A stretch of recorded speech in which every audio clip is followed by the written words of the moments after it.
Welcome to Chillin' 101. We hope this video helps.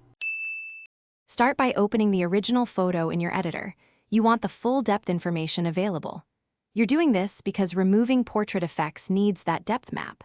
Once opened, look for portrait or depth controls. Do not duplicate the file yet.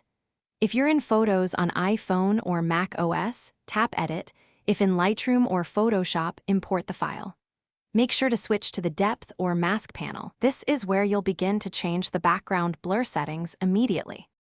Now find the Depth or Portrait Blur slider and reduce it all the way to 0. This removes artificial background blur. If there's a toggle labeled Portrait or Depth, switch it off. This returns the image to its non-portrait state. In Photoshop, convert the depth mask back to a normal layer and delete or disable it. Once done, inspect edges at high zoom to ensure subject background transitions look natural. Make subtle local corrections if haloing appears to preserve realism. Finish by exporting a new copy so you keep the original intact. Choose JPEG or PNG depending on needs.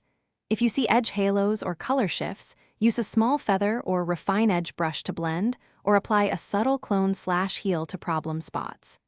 Make sure to check the image at 100% and on the intended display device. If changes didn't apply, verify the app supports depth maps. Otherwise, revert and try an editor that explicitly handles portrait depth. Thanks for watching.